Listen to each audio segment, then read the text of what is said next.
There's two things people wouldn't believe. Like, when I was 7, I had a broken thermometer collection with mercury, about the size of a nickel. Like the massive blob of mercury. And, you know, I knew about it. My father told me, it's poison, don't eat it, you know. Careful with it. You would touch it, put it in your hand, but, you know, it was like 1980.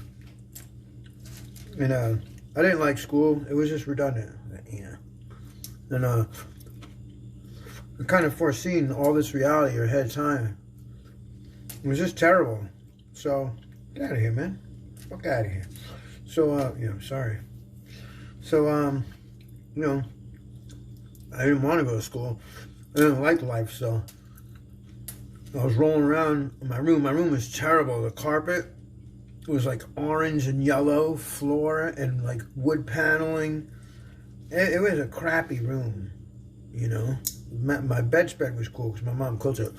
But, so I was rolling it was an evening.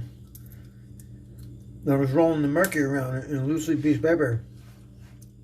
And I decided I didn't want to be here no more. So I opened my mouth and I let it roll into my mouth. I never died.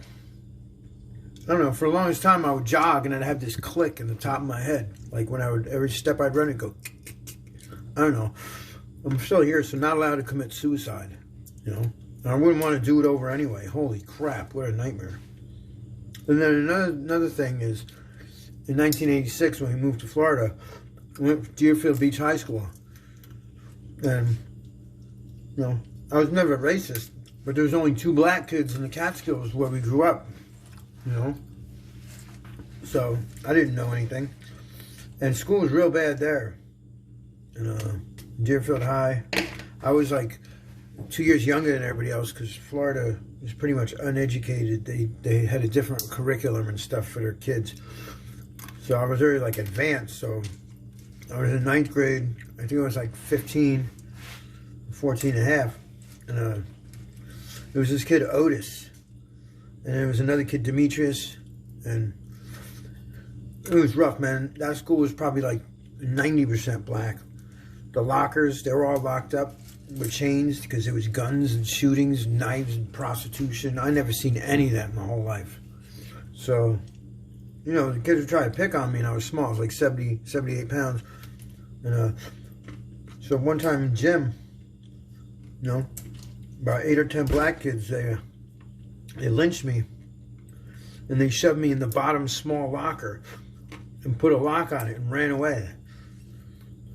And I was stuck in a locker, real small, and I couldn't move, man.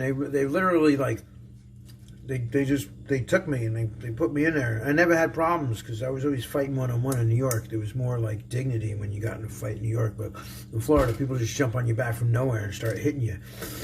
Even if you're in a fight with somebody else, they would do that. It was crazy, you know? And weapons instead of just being man-to-man about it. So anyway, I'm in this locker. And I'm like screaming, man. And then this Italian kid, you know, he was only in a gym class with me, and he wasn't in any other class.